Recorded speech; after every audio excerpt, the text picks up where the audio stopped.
త్రినాథరావు నక్కిన డైరెక్షన్‌లో 'నేను రెడీ' అనే సినిమా రాబోతుంది. ఈ సినిమాతో మనకు కొత్త ప్రొడ్యూసర్ పరిచయం కాబోతున్నారు. ఆవిడ అసలు ఈ సినిమాకి ఎలా ఒప్పుకున్నారు ఏంటి ఒకసారి తెలుసు. Hi madam. హలో అండి. కోనేరు గారు అంటే ఆయనకు ఒక లెగసీ ఉంది.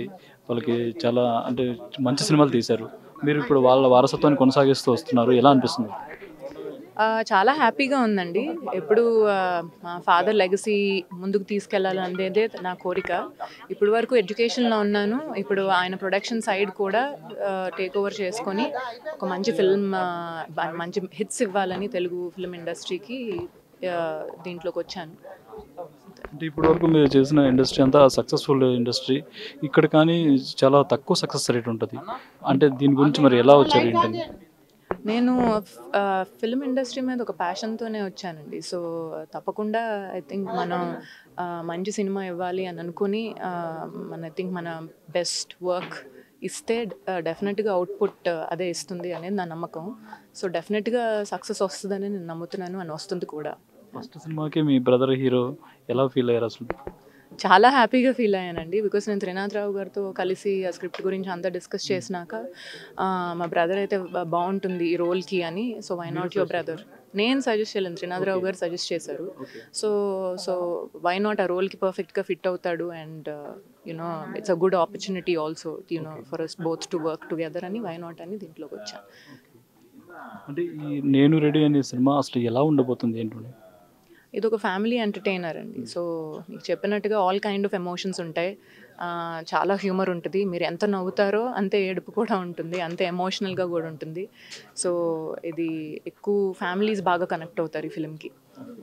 మీరు సినిమా ఇండస్ట్రీలోకి వెళ్తున్నాను, ప్రొడ్యూసర్గా వస్తున్నాను అన్నప్పుడు మీ ఫాదర్ ఏమైనా గైడ్ లైన్స్ ఇచ్చారా? అంటే ఇలా ఉండాలి, ఇలా ఉండాలి, అక్కడ ఇలా ఉంటుంది ఏమన్నా చెప్పారా?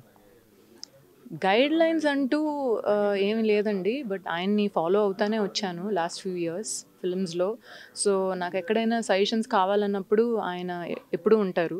సో ఆయనకున్న ఎక్స్పీరియన్స్ అంతా నాకు షేర్ చేస్తారు. సో ప్రొడక్షన్ కాస్ట్ పెరిగిపోవడం అలా చాలా ఇలా జరుగుతుంటాయి, జాగ్రత్తగా ఉండాలి అలాంటివి ఏం చెప్పారు? అవన్నీ తప్పకుండా ఏ ప్రాజెక్ట్లో అయినా అన్నీ ఎవాల్యుయేట్ చేస్తాం కదండి. ఏ ప్రాజెక్ట్లోనే ముందుకు వెళ్ళే ముందు కొంచెం ఇంతలో చేయాలి, ఇది కాకపోతే బెస్ట్ అవుట్పుట్ కావాలంటే ఇంకొంచెం వరకు పెంచవచ్చు బడ్జెట్ అనేదే ఉన్నది మా మైండ్లో. దానికన్నా ముందు ఫిలిం బాగా రావాలి అన్న దాని మీద మేము ఎక్కువ ఫోకస్ చేస్తున్నాం.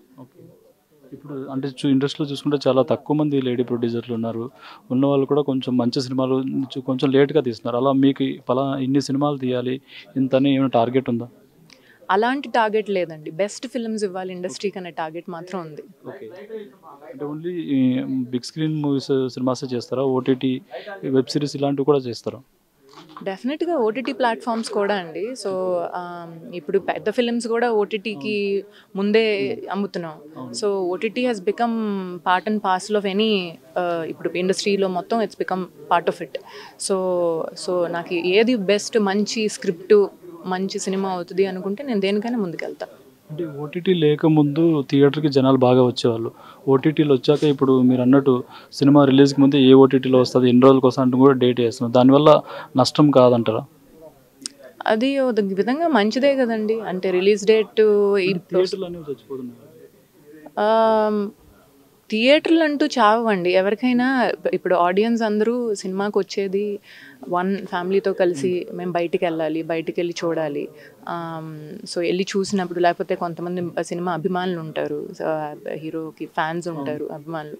సో వాళ్ళు వెళ్ళి మేము పెద్ద తెర మీద మా హీరోని చూసుకోవాలి అనేది. అలాంటి సినిమాలు చాలా తక్కువ వస్తున్నాయి కదా. డెఫినెట్గా ఆపర్చునిటీ ఇంతకు ముందంతా థియేటర్స్లోనే కదండి వేసింది. ఇప్పుడు సో ఈ మధ్యలో ఒక షార్ట్ పీరియడ్ డిజిటల్గా బాగా ఓటీటీ ప్లాట్ఫామ్స్ అంతా బాగా వైరల్ అయ్యి, సో డిజిటల్గా అన్నీ చాలా సినిమాలు మధ్యలో ఒక ఫేజ్లో వచ్చేసినాయి. మళ్ళీ ఇప్పుడు కొంచెం అది వెనక్కి ఇప్పుడు మీ థియేటర్స్లో ఎలా అంటున్నారో అలా ఓటీటీ ప్లాట్ఫామ్స్ కూడా అంత ఈజీగా తీసుకోవట్లా.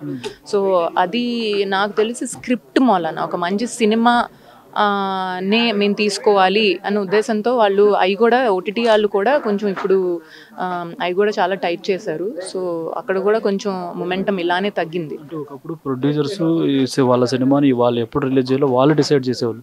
కానీ ఇప్పుడున్న పరిస్థితుల్లో ఓటీటీ సంస్థలు డిసైడ్ చేస్తున్నాయి. ప్రొడ్యూసర్కి ఉన్న రెస్పెక్ట్ పోతుంది అంటున్నారు. దాని గురించి ఏం చెప్తారు? ఏమన్నారండి కమ్మగి? ఒకప్పుడు ప్రొడ్యూసర్స్ వాళ్ళు తీసిన సినిమాని వాళ్ళకి ఇష్టం వచ్చిన డేట్లో రిలీజ్ చేసుకునేవాళ్ళు, ఆ ఫ్రీడమ్ వాళ్ళకు ఉండేది. కానీ ఓటీటీలు వచ్చిన తర్వాత ఓటీటీలు డిసైడ్ చేస్తున్నాయి మీ సినిమా ఎప్పుడు రావాలి ఏంటనేది. దాని గురించి ఏం చెప్తారు? It depends on the producer to producer. కొంతమంది నా సినిమా క్వాలిటీ ఎలా వస్తుందని పట్టించుకోకుండా నేను ఇంత బడ్జెట్లోనే తీసేయాలి, సో ఈ డెడ్ లైన్లోనే ఇచ్చేయాలి అని అనుకున్నాడు. వాళ్ళు ఓటీటీ సేఫ్ సైడ్ నేను సినిమా ఇచ్చుకోవాలి అని ఒక కమర్షియల్ మైండ్ సెట్లో తీస్తే అలా అవుతుందండి.